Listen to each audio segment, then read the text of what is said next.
I now hand the conference over to Mr. Ashish Shah from Centrum Broking Limited. Thank you, and over to you, sir. Yeah, thank you, Malika. Very good afternoon to everyone. On behalf of Centrum Broking, I welcome you all to the conference call of Adani Green Energy Limited to discuss the FY20 results and future outlook. We have from the management Mr. Ashish Shah, who is the CFO, Mr. D. Balasubramaniam, Group Head IR, and Viral Rawal, who is looking after the IR for Adani Green, joined by Udayan Sharma. So I'll request the management to give their opening remarks for the call, and then we can start with the Q&A. Thank you. Thank you, Ashish, for a brief introduction. Good morning, my investors and research analyst friends. A warm welcome to all the participants in this earnings call of Adani Green Energy Limited for the year ended March 2021. I hope all of you are safe and taking good care of yourself and your family. As a practice, we have uploaded our earnings presentation on our website, and we hope you would have sufficient time to go through the same. But just to give you the key snapshot, in terms of the capacity growth, PGEL has added 925 megawatt of operational capacity in FY21, despite this pandemic situation. This included the greenfield addition of 575 megawatt renewable assets, with commissioning of the plants up to 5 months ahead of the scheduled COD. So that's our execution strength, as we keep telling in all our past calls. And while ensuring 100% adherence to the COVID safety guidelines. So the remaining 350 megawatts were added by tapping the value accretive inorganic opportunities in the last quarter. So apart from this, EGL has been awarded and declared an L1 bidder for 13,550 megawatt new renewable projects in FY21, taking total locked-in growth up to 20 gigawatts. So we are committed to our position of 25 megawatt by 2025, and all our actions and efforts are towards achieving that target meaningfully. Another important event which has happened in this quarter for the first time in Asia is that we have sealed the revolving project finance facility of US $1.35 billion, almost 10,500 crore. This is one of the Asia's largest project finance deals with the participation of 12 international banks. What is the importance of this is that, this will help us to do the growth in a fully funded way. So today what has happened is that they have sanctioned us this limit for a particular greenfield projects. As soon as that projects become operational, we will go to the international market and take out through the bond. And the same set of lines are available for the next growth which is there. So it's a revolving kind of a facility. So this is one of the major remarkable achievement which we have done. And, as I mentioned that we have this strategy to fully fund its under construction asset portfolio. The third important thing is that, as we keep telling, our big focus on the ESG. So in FY21, we achieved some remarkable milestone that demonstrate its strong ESG commitment.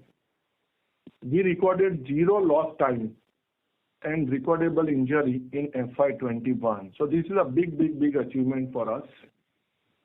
On top of it, our the largest plant of 648 megawatt at the Kamuti has become the first water positive plant of its kind in the world, and the first single-use plastic-free plant of its kind in India. So we are very much committed on this front. The plant has also been offered EHS Excellence Award from CII, which is in 5-star category in FY21. Recognizing the strong ESG benchmark adopted by AGEL, it has been ranked as the second best in Indian electric utility sector ESG benchmarking of BJSI SP Global and assigned MSCI ESG rating of A. We endeavor to continuously improve upon our ESG commitment. Now I'll come to operational and financial performance. AGL has emerged as a leader in operational performance of solar and wind plants across India, as demonstrated by the Leadership in Performance Award conferred to our plants at CII Performance Excellence Award. We have continued to operate our renewable assets without any impact of the ongoing pandemic.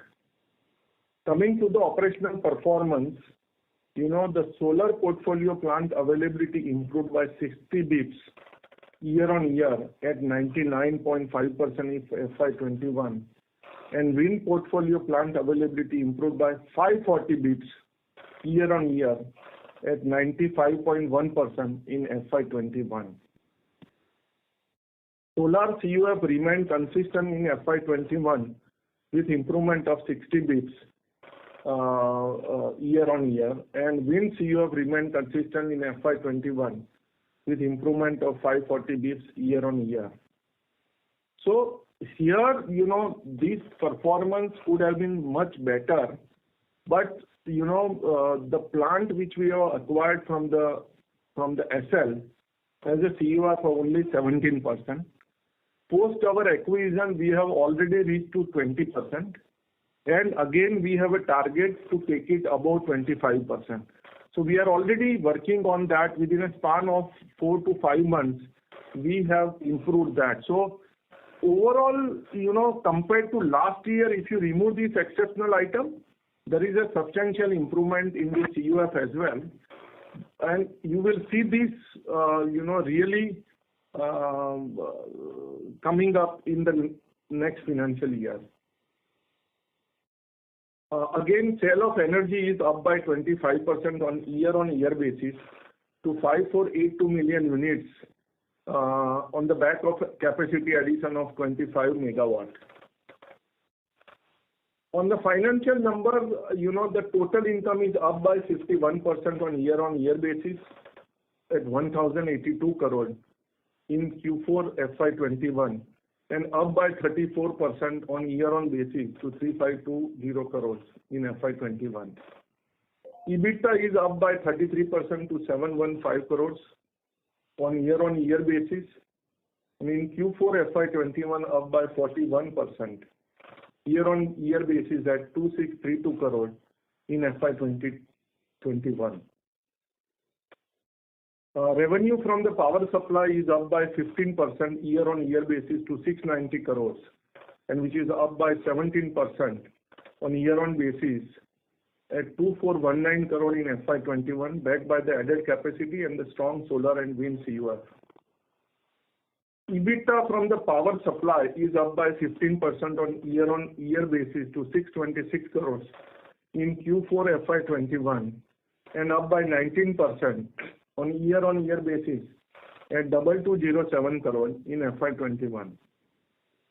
EBITDA margin from the power supply has remained consistent at 90% in Q4 FY21 and has expanded by about 200 basis points on a year-on-year basis at 91%. So in FY20 we ended up with 89%, and because of our O&M excellence practices, we have achieved 91%. We are further targeting to improve this in this current financial year as a part of our O&M excellence exercise. Cash profit is up by 121% on year-on-year basis at 373 crore in Q4 FY21 and up by 136% at 1250 crore in FY21. You must have seen the PAT is also the negative 68 crore last year. This year we have positive with 182 crore. So overall, AGL's data analytics driven O&M, advanced de-risking based development approach, and disciplined yet transformational capital management will continue to ensure a steady progress toward the target of having 25 gigawatts. Couple of more things, I would like to highlight to you. On the receivable front also, more or less we are, on track except Tamil Nadu. But as in the last quarter I mentioned that we have received 400 crores. Similarly, in this quarter also we have got, 100 odd crores. Plus, we are expecting another big amount in this month of May from there. So money is coming from Tamil Nadu, though there is a delay, continue to be in the range of 4 to 5 months. But other than that, the performance in terms of receivable is good. In fact, we are shelling out 2% rebate to all our, SECI counterparties and some of the state counterparties. So that is one thing which I would like to highlight on that front. Another important, update. Many of you have questions on what is happening on that 8 gigawatts. So there again, the first 2 gigawatts. It has to be starting from FY22, 23, 24, and 25, 2 gigawatt each. The first 2 gigawatt, we are in a very advanced stage, actually because of signing the PPA, and but unfortunately because of this pandemic, this process has stalled, and we expect this to complete in this quarter itself. As per our knowledge, SECI has already tied up 50% of this 2 gigawatt with the various state discoms. Another 50% they are in very advanced stage. So we are expecting this PPA to be signed at any moment. Even in this pandemic time, I am happy to report that all our projects under constructions are on track. We do not expect any delay in the COD as far as this thing is concerned. And you all are aware that MNRE has already given 5 months extension from the scheduled COD date. But we are still, striving to achieve within the scheduled COD date all of these things on the construction front. Enoch, again, you are all aware that all the plants across India is, fully linked at our Energy Operational Excellence Center at the headquarters in Ahmedabad. This is connected by the French back software, which is a SCADA software. So because of this, we are able to maintain the 100% availability. And on the date front, I have already covered. On the foreign borrowing, we are 100% hedged, so there is no risk attached as far as that piece is concerned. So this is just an update from my side. Now, the floor is open for the question answer. Thank you. Thank you very much. We will now begin the question and answer session.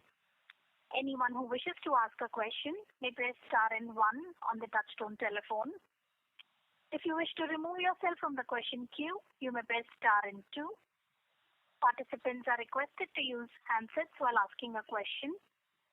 Ladies and gentlemen, we will wait for a moment while the question queue assembles.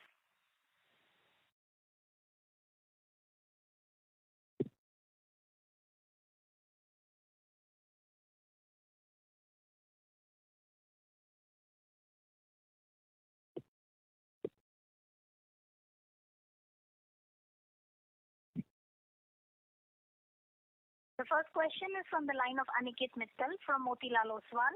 Please go ahead. Yes, thank you for the opportunity. So my first question is on the under construction pipeline. If I look at the presentation, I see a 550 megawatt downward revision on the wind under construction projects. So just wanted some clarity over there. Sorry to interrupt, Mr. Mittal. So there is a slight disturbance coming from your line. Request you to mute your line while the management answers your question. Sure, I've muted my line. Am I audible now?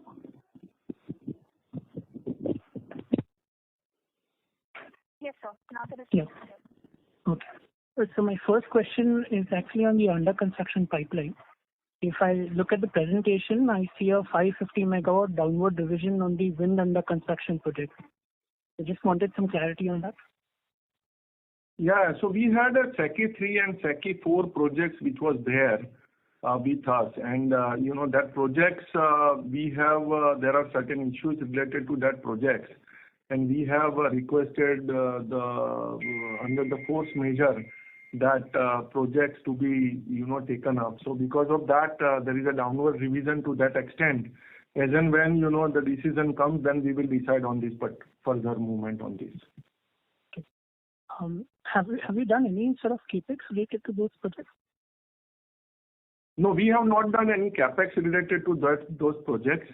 Very small machines and other stuff which we have imported has been used at some other projects. So there is no revenue loss or a capex loss on these projects. Okay. My second question was actually on the ordering front. One is, what sort of, let's say, overall ordering or tendering in terms of wind, solar, and hybrid do you see panning out in FY22? And secondly, given that the ALMM list has been released, and I don't think there are any foreign vendors enlisted on it as of now. So, as a developer, how comfortable do you think you would be in bidding for any upcoming solar projects? So today, next year, current financial year, we are planning to do 2.5 gigawatt of our overall execution, and the capex of close to 15,000 crores in the current financial year. So this ordering process and all of that has already started much earlier, and we had a very good relation with the Bloomberg Tier 1 supplier, all module supplier like Jinko, Longi, all of them on the trackers side, Artec, and all of them we had a very good long strategic relationship. We have done the ordering to all of them, and we don't see challenges as far as the delivery is concerned. In fact, our largest execution of the hybrid project of 1.6 gigawatt is on track, and we are already starting getting delivery from April end, and some of them will be done in May. So every month we will be having a shipment, and we don't see any challenges as far as the supply chain and other issues are concerned. So we are very comfortable based on our relationship. Overall, at a company level, we have 30,000 approved vendors, and at a group level, we have 70,000 vendors available. So we don't see much challenges on that particular front. So I was trying to understand more from a new ordering perspective, let's say at a sector level. What sort of new orders do you think will come, from SECI and others in terms of wind, solar, and hybrid in FY22 in terms of new tenders that you see coming out? And secondly, the point was that given I think the ALM list has been released and there are no foreign vendors involved in that list as of now. How do you look at, let's say, bidding for some of the upcoming solar projects if those do come out?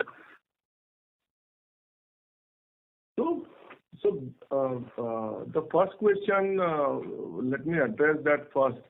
So this year, we see because there are a lot of demands, and our Prime Minister has already told that they wanted to achieve 175 gigawatt and 450 gigawatt by 2030. So we see major tendering coming up from the SECI and the state discoms. Like if you see that in Andhra they have come up. Similarly, in other states also, they are very keen to come out with the new bids. So we expect, the solar and wind, both bids are coming at the regular intervals, and we don't see any challenges as far as that piece is concerned.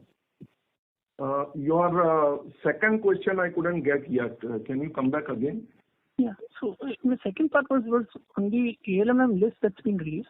So, what's happened is I don't think there are any foreign vendors or foreign module suppliers that have been enlisted in ALMM, right? And I think, for the upcoming solar projects, the tenders which would come out, you would have to... You are talking about that production link incentive kind of a stuff which they have announced?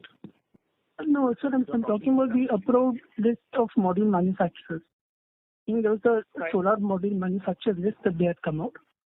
Can I pitch it? Yeah, sure. Yeah, so that is only for the the list of the Indian manufacturers.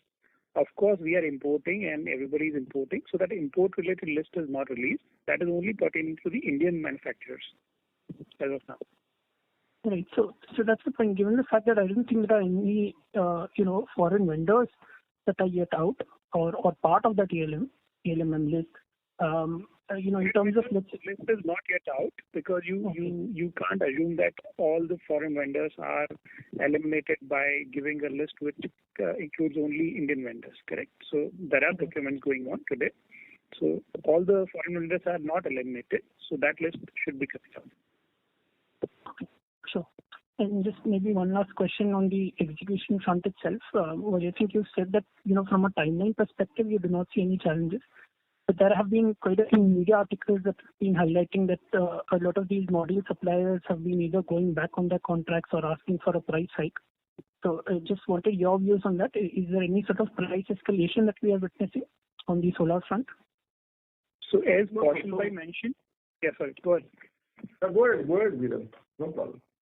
Yeah, so as Kaushal mentioned, see, we have got long-term relationship with top 4 or 5 Bloomberg Tier 1 suppliers. Okay, so the benefit that we derive out of this long-term relationship with these large players is that some of them are also vertically integrated and they are large. Okay, so they are able to withstand these kind of temporary changes in the market, and they will always try to honor the relationship in the long term, rather than looking forward to negotiate based on short-term price changes. So they don't come and negotiate on based on such short-term price changes. They try and honor the contracts that they have entered into with us.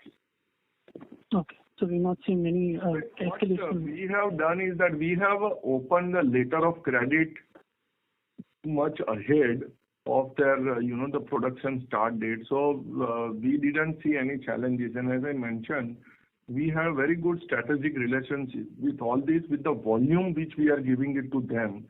They are much comfortable in prioritizing us in terms of both price and the delivery, both. Okay. So that is helpful. Thank you. Thank you.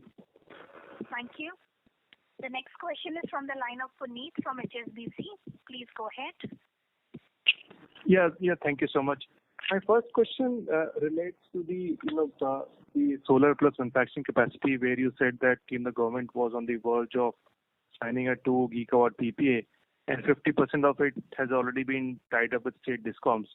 What I want to understand is SECI keen on signing a PPA for the entire 2 gigawatt before signing the balance 50%, or will they sign the PSA first and then sign a PPA with you?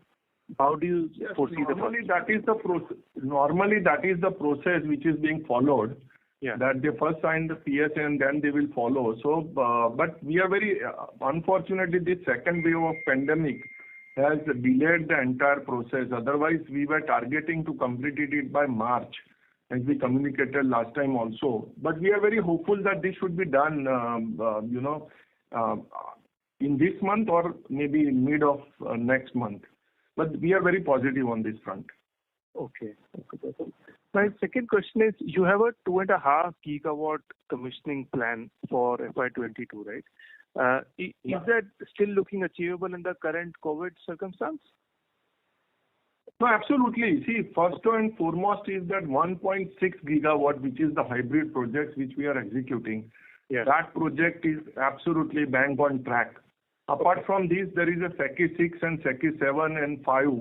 All of these projects are on track, and you will see some of the commissioning announcement coming up, in this month itself.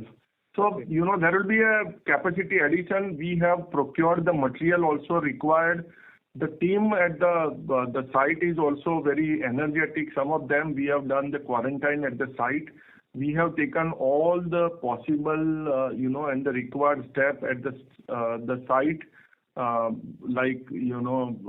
the COVID preparedness. We have a thermal scanning which is being happening. Even we are taking care of the contractor labor also, so that the work is not stopped. And we have a fully loaded ambulance available. We have a tie-up with the local hospital in case of any emergency. Plus, we are taking care of the family of them. So all of them are very much comfortable, and we are very much hopeful that we will be able to achieve this target comfortably. Excellent. And what kind of CUF do you expect to see from this incremental 2.5 gigawatt? So overall, the CUF will be in the same range, but the revenue should be double from where we are today, and so as the EBITDA. Both of them, we are expecting that to increase. No, I thought because there is also a hybrid project in it which will have a much higher CUF. Yeah. And newer technology, solar is anyways generating higher. Hybrid, we have around, in hybrid projects, we have around 46% roughly around CUF which will be coming up. So overall on a blended basis, I think we should be achieving at around 30% plus CUF. We will come back to you with the exact calculation. Actually, we have not calculated the exact, the blended one, but we will come back to you on this. Yes. No, and broadly, the solar units which will be commissioned this year versus what were commissioned a year before, what kind of CUF increase are you likely to see? For example, in the previous it would be close to 23-24%. Do you see a significant up move in the CUF for the solar plants as well because of technology and other changes and loading? Should I clarify this? Solar CUF, we are talking about, increase of roughly at least around 210 bits compared to what we have in FY21. Yeah. And, the wind CUF, again, we are talking about increase of 800 and odd bits. Compared to FY21 to FY22. So these are the numbers which we are expecting to have improvement. Excellent. So that's what I was looking for. The other question is, you also added 925 megawatt this year commissioned capacity, including inorganic. Is there an agreement with Total for it to keep on investing in it, or will it be on a every project specific basis? No. It will be on a project-specific basis because they have taken now stake at the holding company level. Ne? Yeah. So they are now partner at 20% at the holdco level. So it's not that for every project Total is going to invest the money. Okay. Funding plan is from the company, which is from the internal approval which we have, and plus last year this year only. In April and subsequent deals, we have sold the strategic sale to Total. So if the fund is available with us, it takes care of these things. Okay. So no incremental investment within the company. It will all largely be internal approval. Yeah.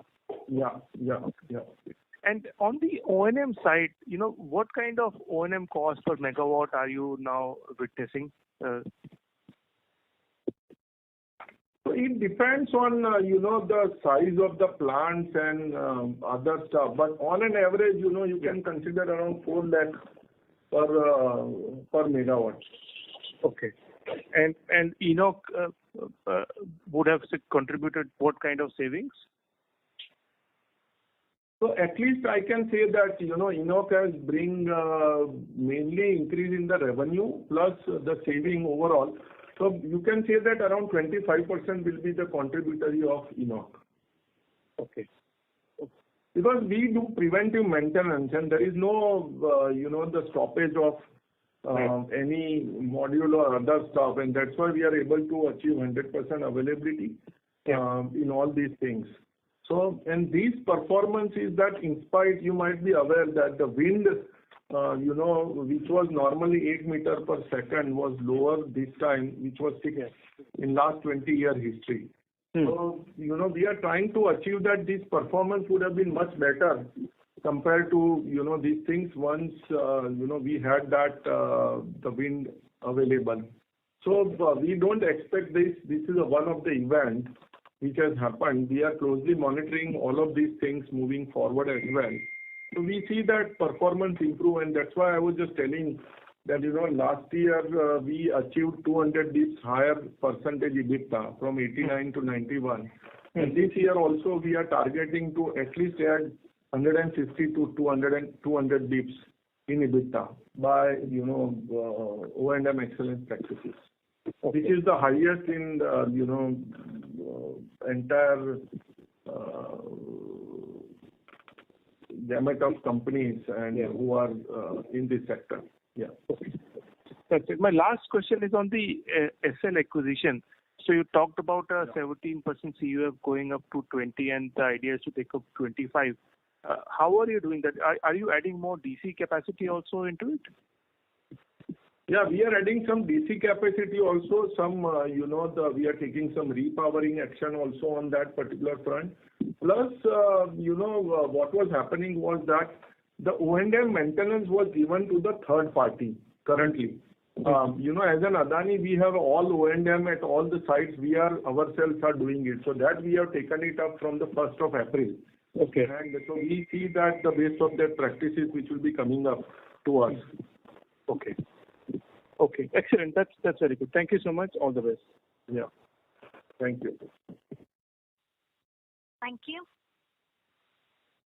The next question is from the line of Lavina from Jefferies. Please go ahead. Yeah, hi. So just two questions. One is on this manufacturing link tender, we hear different rates in the media. I mean, do you think you will get north of 2.5 rupees per unit? Because 2.92, I'm guessing, will not be possible. That's one. Secondly, I just wanted to check some renewable energy product sites have been, it's coming in the media that labor force is down to 30 to 40% of peak levels.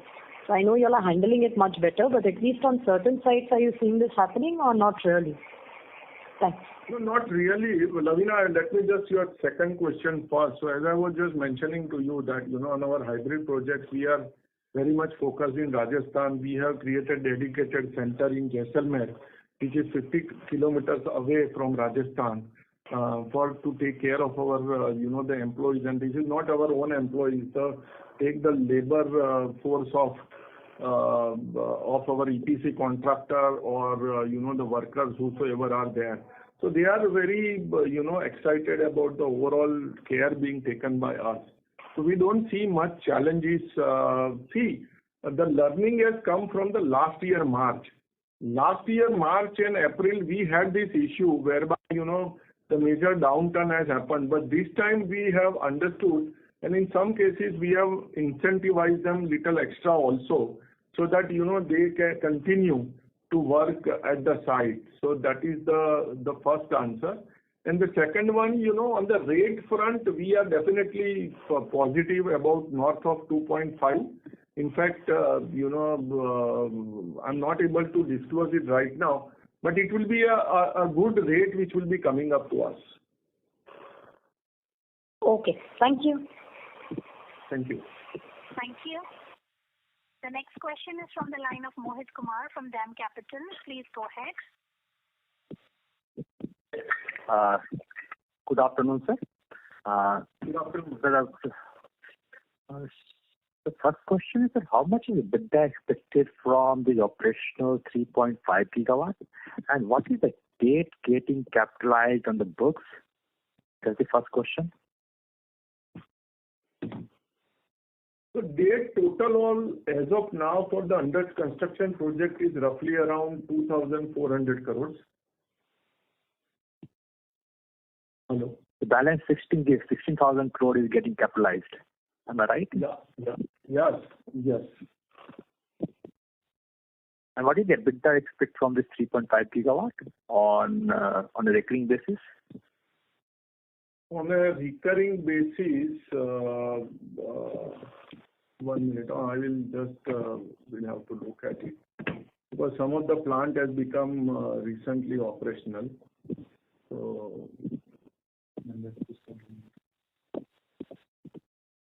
So overall, according to me, we'll come back to you with the exact numbers, but it should be in the range of around 1,700 to 1,800 crores. No, sir, last year you did say 2.4 to 24 billion, right? So numbers should be higher, correct? It should be on annualized basis. So we will come back to you with the exact number. Actually, I don't have that exact number available with me right now. Yeah. So how much is the debt repayment for FY22 and FY23, and for incurring the 15,000 crore of capex expenditure, do you need to bring any extra equity, or it will entirely funded through debt? No, we have see how do we fund this thing is that first is that we have already done the strategic sale. So that fund is available with us to take care of equity requirement. Plus we have an letter of credit line available at the holding company Adani Green Energy Company Limited level. So when we do the the funding, we first open the LC as soon as we win the award. I mean we get the LOA, so we don't have to even wait for the project finance to be completed. And that's how, we are able to complete these projects ahead of schedule. So that letter of credit is being opened immediately in favor of the, the suppliers, and the delivery, shipment and all other things are planned accordingly. And then, subsequently when 5 months down the line, when we have the project facility available, it is being used from that facility to retire the LC and take the the equipment. So that's the methodology which we are doing it. But now, as I already explained to you, we have a rolling over construction facility. So that will take care of my new projects which are in pipeline once we take them out through the international bond. So it's a overall it's a 1 year cycle, 6 months to 12 months for the execution of the projects, and then you go to the bond market. Regarding your second question on the repayment and the other stuffs, regarding the repayment and the other stuffs, to my knowledge, close to 500 crore we had a repayment in FY22, and very small amount again in FY23, which is 741 crores. But exact numbers we can come back to you, but these are the numbers. As far as FY21, EBITDA is 2,600 crore, and for FY22, the one question which I would like to ask you, you were asking about that current 3.5 gigawatt of EBITDA on an annualized basis, or yes, you are asking? So my question was how much this 3.5 gigawatt operational capacity can generate, how much of EBITDA will come from 3.5 gigawatt? Okay, already it is in operation. Yes. 3,100 crores. Understood. Yeah. Okay. Can you please help us with the breakup of the staple instrument of 40 billion, how it is getting accounted in our books, how much is being considered as other equity, and how much is considered as debt? So mainly, entirely is a staple instrument as a debt only. It is not. There is nothing major in the the equity. So all of these things is in the debt itself. Okay, understood. And how confident that this 2 gigawatt of solar manufacturing linked PPA tender will get finalized? And is there any renegotiation on the tariff? Because the Azure, the other party who has won the contract, he disclosed that they are trying to renegotiate the tariff downwards. Is there any talk of renegotiating the tariff downwards? And secondly, on the Andhra bid, is there any update which you can share? When do you expect this bids to be converted into a proper LOA? So, as far as Andhra piece is concerned, we are expecting that Andhra piece is concerned, we are expecting it to be closed anytime in this month. The stay on the High Court, that decision should come up any point of time. So we are very hopeful that by end of May it should cover up. So that's not an issue. The second question on that, to answer your question, we are very confident and based on our dialogue with the SECI that there will not be any major downtrend which will happen to this PPA which we have signed with the SECI. Is there any kind of renegotiation possible, or you are firm on the tariff of 2.92? We are actually insisting on that tariff only, but we will review the situation because when we have negotiated with them, the prices of the, some of the materials were high, which has now come down in some cases. So we will try to balance that. But our overall equity IRR, what we have is, target is 18% minimum, which we will, adhere to. Understood. While negotiating this, if at all that situation comes, we will see that we get that much, equity IRR. Yeah.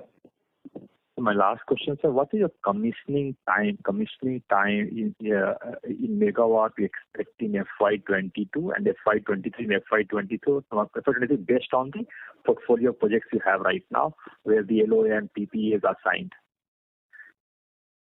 So we will come back to you with more details, but for FY22, as I mentioned, that we are talking about 2.5 gigawatt coming up as an operational capacity.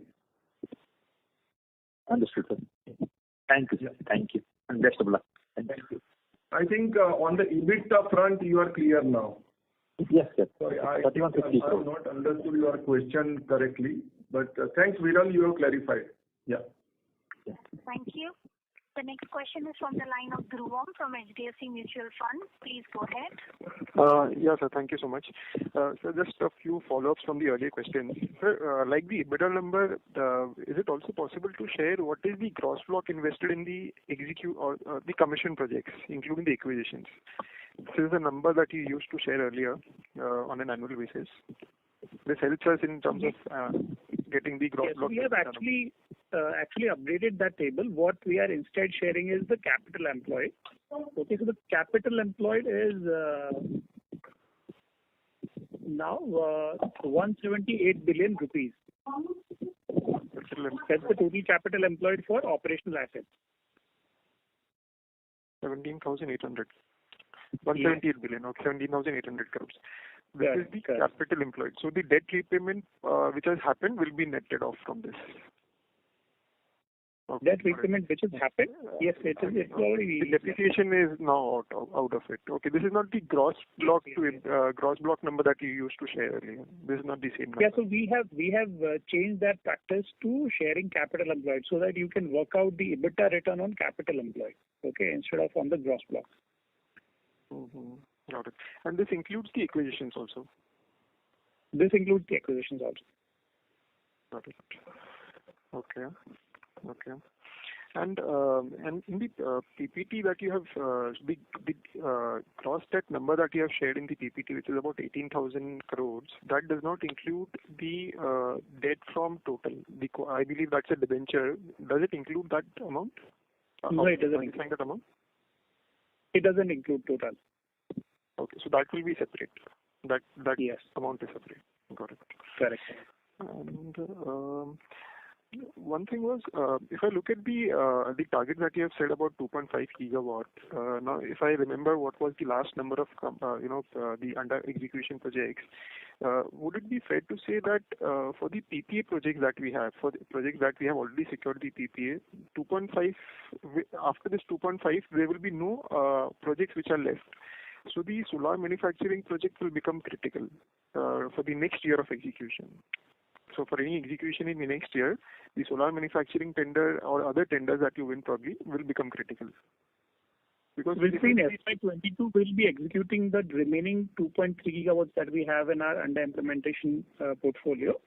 Then basically in FY23, you will see the execution will start for the next phase of projects, which includes the SECI 8 gigawatt tender, then the Torrent 150 megawatt tender, then the Andhra will also be commencing because we expect that LOA to be received soon and PPAs to be signed soon. Then there is wind SECI 300 megawatt, and then finally there is 600 megawatt more of hybrid from SECI, which will start That's from the one that you recently won. Got it. Okay, I missed this. Okay, yes. so 150, 300 and 600. And besides this, then the SECI and the AP project. As we get That's the correct. for that. That's Got it. And this 15,000 crores, that's the number that we have for capex for this year. This is for this 2.5 gigawatt of projects. So basically, the gross block to some bit block per megawatt. Some bit of activities will also start for these projects, which will basically be seeing some kind of CODs happening in FY23. But initial capex will also begin for these projects, which will where we will be basically start announcing CODs from FY23. Correct.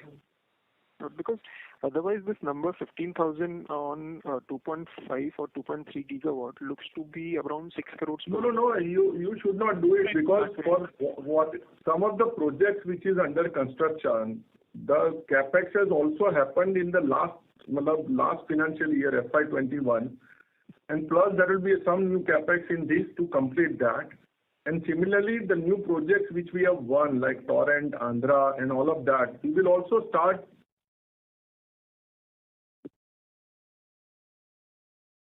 Hello? Yeah, so as Kaushal Bhai was saying, it is not correct to link the 15,000 crores to 2.3 gigawatts. Okay. The line for the management is disconnected. Kindly stay on line till I reconnect them.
Ladies and gentlemen, we are trying to connect the management, Mr. Kaushal Shah. In the meanwhile, the participants will be answered by other speakers. Yes, sir. आपका mobile number check कर landline पे connect नहीं हो रहा. Yes. Sir, we have Mr. Dhruvam from HDFC Mutual Fund in the question queue.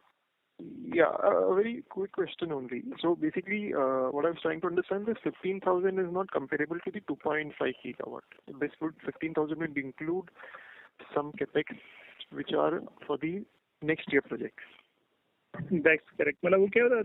It's basically a mix-up of Okay. the But that would also be true for the previous expenditure. Yeah. Yeah, but that would also be true for the previous year.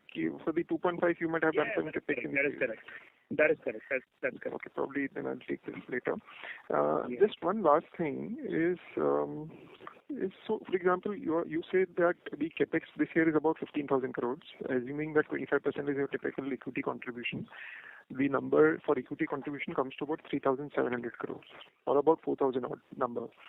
Correct. I believe the next year's after interest, what your cash generation will be about 1,000 odd crores, approximately there. So how, and if I'm not wrong, the cash on your books is about 2,000 crores, which for some part of the cash will remain in the books because of DSCR and other reasons. So how do we fund this capex, the equity portion of this capex? So for the equity portion of the capex, as you would know, Total has invested in total $2.5 billion, correct? Some went to the promoters towards 20% acquisition of the stake in AGL, and the remaining came to AGEL towards the 50/50 JV. So this entire pool of money is available to fund the future growth, correct? And this will help us meet the equity. Got it. But that amount should be reflected in the cash balance that you have, right? So that deal did not happen. It happened 3 months, right? Yeah. So basically, towards the JV, Total invested about 4,017 crores in total. So that was reflected in the AGL balance sheet, correct? So the remaining about $2 billion has gone to the promoters, whereby promoters diluted their stake in favor of Total. But that money also should ultimately be on an overall basis available for the company's growth whenever it is required. So okay, so basically the earlier amount, the perpetual securities route that we used to adopt earlier, that route can be used even if required. Yeah, just give me a second. Yes, sir. I've already passed on your number. 8 minutes, sir.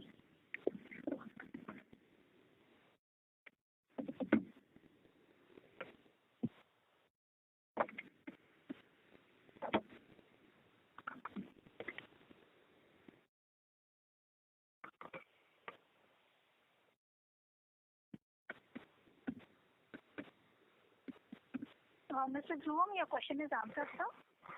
No, I have a bit of something. No, I'm sorry. Yeah, can you repeat your question? I'm sorry. Yeah.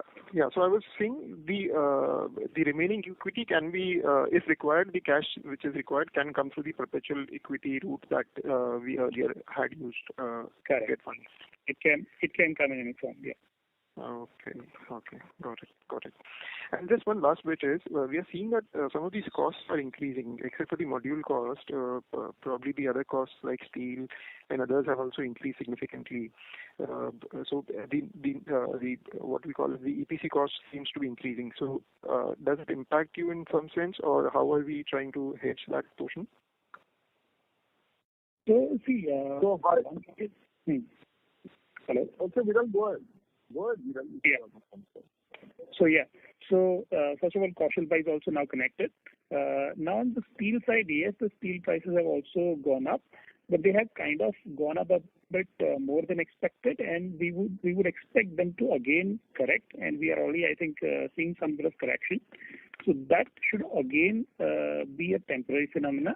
So whatever under implementation projects we have, what happens is the steel structures are the first things that we buy. Okay. And wherever we are bidding now, if we are bidding for any projects now, we normally,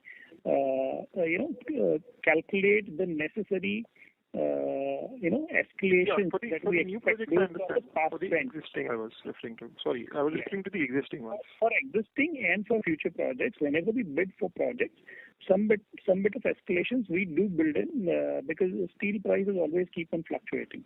Correct. So we do build in some bit of escalations over there. So another. But see, on an overall basis, if you see the steel structure and I would say steel structure, pre-operative expenses, IDC, all of that doesn't form more than about 10% of the cost. Actually, the majority of the cost is 55 to 60% is modules. Yeah. So it doesn't impact that in such a big way in that manner. Got it. I just want to add what Mr. Dhruvam, Viral has said. Yeah, I'm done. Thank you. Okay. Thank you. The next question is from the line of Swarnim Maheshwari from Edelweiss. Please go ahead. Yeah, hi, good afternoon, sir, and thanks for the opportunity. Couple of questions. Yeah, good afternoon. Yes, sir. First, so for FY23, if you can just help us, what is the kind of free cash flow that we are looking at for, say, FY22/23? So, normally we don't give any guidance kind of these things, but we can share that offline.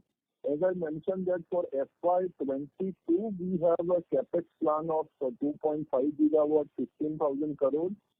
And, we will be having a free cash flow on the north of roughly 20 billion rupees. Okay. Yeah. Got it. Other things, I think the numbers, if you want, Viral can share you separately. Yeah, sure. I'll take that offline. So second thing is, if you can just highlight a bit on the, green hydrogen side. If I recollect, the Adani Group, they had done some sort of collaboration with some foreign company on exploring the hydrogen value chain, and I believe that will be done through Adani Green only. So if you can just highlight the strategy over there, if you can share any color on that. No, so on the the hydrogen side, we are in the process to formalize our strategy over the next few months, and we should have the announcement to that effect at the right time. Currently, immediately we are not seeing this because of the overall the cost which is coming up to make it operational. So we are just formulating the strategy. We will come back to you at the right time. Okay. Sir, what is the current costing, if you don't mind sharing that? You mentioned that it is currently coming at a very high level. So what is that, by the way? No, so that we are just working on. I think okay. We will come back to you with the detailed note on that. Okay. Yeah, no worries. Yeah. So thirdly, couple of months back was actually planning, and they were discussing that to basically, for all the renewable PPAs to have a 90% and a 10% kind of a open-ended capacity also to allow the renewable companies to have a merchant capacity, say somewhere about 10% of their PPAs. So, first of all, what is your take on that? And secondly, how does the round the market, round the clock concept is actually impacting you? If you can just highlight that. Sorry, I could not hear you very clearly the last point which you have told. Can you repeat that so that I can answer? Yeah, the second point was, the related point was, how is the round-the-clock power supply chain that is impacting you basically? You see that there are, a lot of new contracts on the RTC supply chain. So how is that impacting us?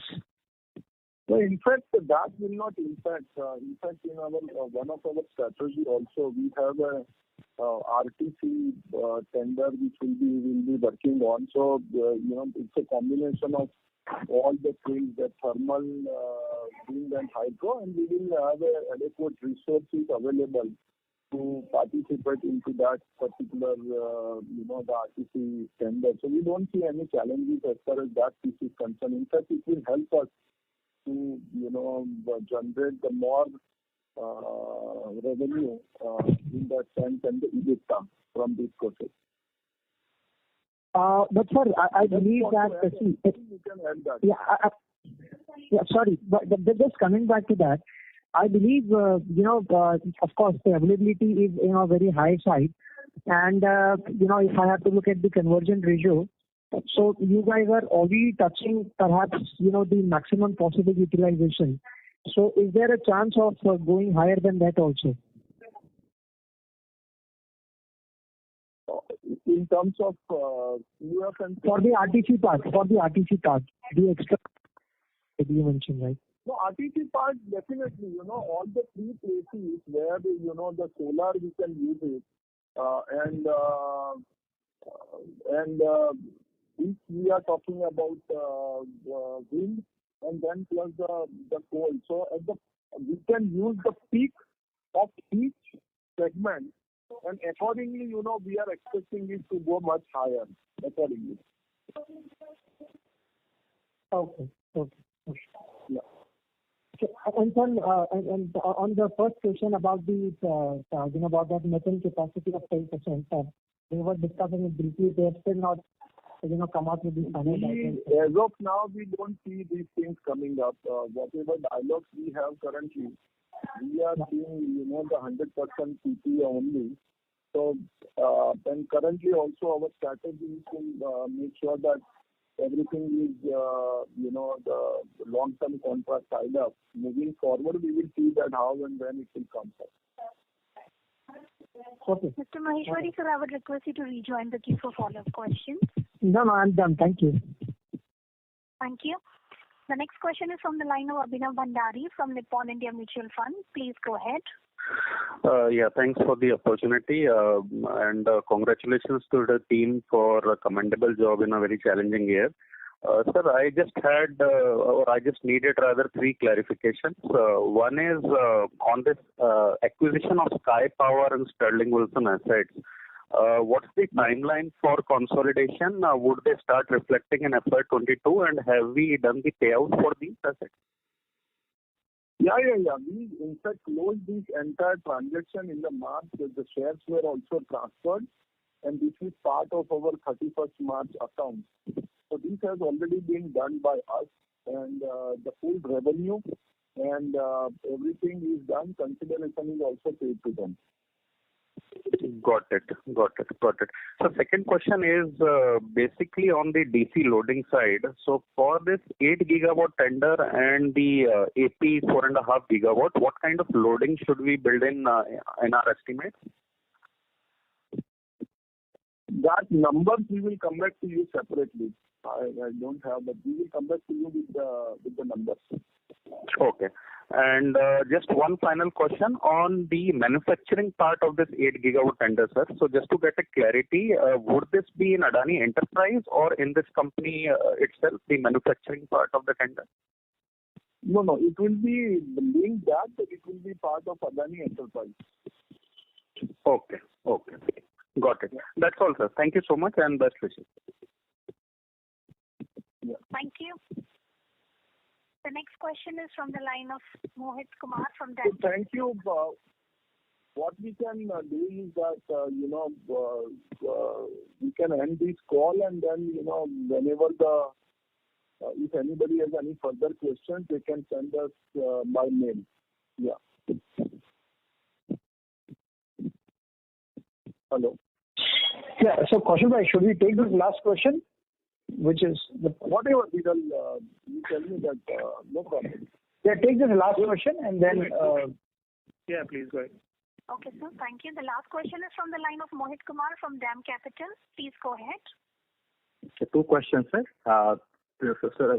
Clarification mainly. So out of 2.5 gigawatt which is getting installed this year, this includes the hybrid capacity of 1.7 gigawatt. Is this the reason why the capital cost is too high? Sorry? Is this the reason the 15,000 crore number looks high because it includes 1.7 gigawatt of hybrid capacity? No. See, what is happening is that 15,000 do not straight away calculate 15,000 with 2.5 gigawatt. there are various projects which will be, I'm saying CapEx is happening for 15,000 gigawatts and we will make 2.5 gigawatt operational. Now the CapEx will not only be doing it for hybrid, there will be some CapEx which will happen for other under construction projects like which we have won for the Andhra, which we have won it for the Eastern, the Torrent one. So these are the projects also, some of the CapEx will go into that. So it's not a straightforward that, this 2.5 and 15,000 is correlated. If you need the exact number, that we can share you offline. Understood, sir. Is there any timeline for bringing the manufacturing capacity online from the signing of a PPA? It is 24 months. Normally. Okay, understood. Thank you, sir. Thank you. I'm done. Thank you. Thank you. Thank you. I would now like to hand the conference over to Mr. Ashish Shah for closing comments. Yeah, on behalf of Centrum Broking, I would like to thank the management of Adani Green for giving us the opportunity to host this call. Thank you to all the participants for participating in the call. Thank you, everyone. Thanks a lot, Ashish and Centrum team, for organizing this call. Please connect with us if you have any further questions. Thank you. Thank you. Thank you. On behalf of Centrum Broking Limited, that concludes this conference. Thank you for joining us, and you may now disconnect your lines. Yeah, thank you. Thanks.